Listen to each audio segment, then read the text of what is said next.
சிறையில இருந்து வெளியே வருகின்ற பொழுது மரியாதைக்குரிய கண்காணிப்பாளர் ராமச்சந்திரன் அவர்கள் சொன்னார்கள், இப்படிப்பட்ட தொண்டர் தலைவரை நீங்கள் பெற்றதற்கு கொடுத்து வைத்திருக்க வேண்டும் என்று அவர் சொன்ன பொழுது நம்ம உயிரினும் மேலான தலைவர் சொன்னார், இப்படிப்பட்ட தொண்டர்களை பெற்றதற்கு நான் என்ன தவம் செய்தேன் என்று சொல்லுகின்ற தலைவரை நாம் தலைவராக பெற்றிருக்கின்றோம்.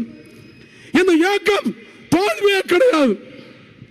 தலைவர் பலமுறை சொல்லி இருக்கின்றார்கள், கொலைக்கு சாவு கிடையாது, வீரனுக்கு மரணம் கிடையாது, மறுமலர்ச்சி திமுகவுக்கு தோல்வி கிடையாது. இன்று தொடர்ந்து நமக்கு வெற்றிதான்.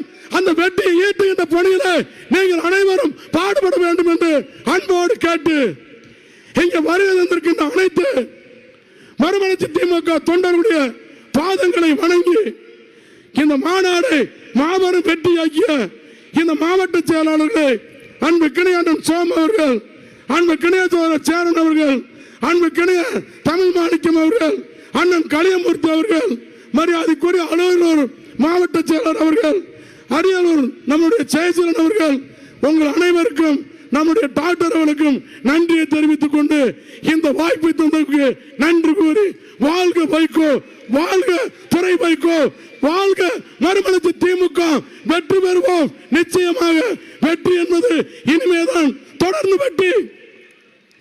பல பேர் சொல்வார்கள் துறை வைகோ இந்த இயக்கத்திற்கு வந்ததனால் இந்த இயக்கம் பெருமை அடைந்திருக்கின்றது. மறுமலர்ச்சி திமுக இன்னைக்கு வளர்ந்து நிற்கின்றது.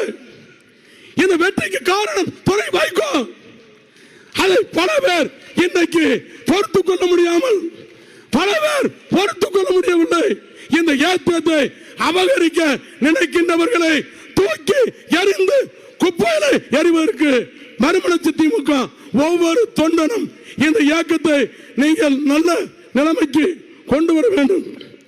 கொண்டு வருவதற்கு நீங்கள் குடும்பத்தை எப்படி நேசிக்கின்றமோ, நம் பிள்ளைகளை எப்படி நேசிக்கின்றமோ, நாம் வளர்வதற்கு எப்படி எல்லாம் பாடுபடுகிறோமோ அதே அளவுக்கு மறுமலர்ச்சி திமுக வளர்வதற்கும் தலைவர் வைகோவும் துறை வைகோவும் நீட்டுகின்ற திசையிலே நாம் பயணிப்போம் என்று கூறி வாய்ப்புக்கு நன்றி விடைபெறுகிறேன். நன்றி, வணக்கம். சாத்தூர் சட்டப்பேரவை உறுப்பினர் டாக்டர் ஏஆர்ஆர் ரகுராமன் அவர்கள் ஏதோ கொடுக்கப்பட்டிருக்கிற நேரத்தில் உரையாற்ற வருகிறார்.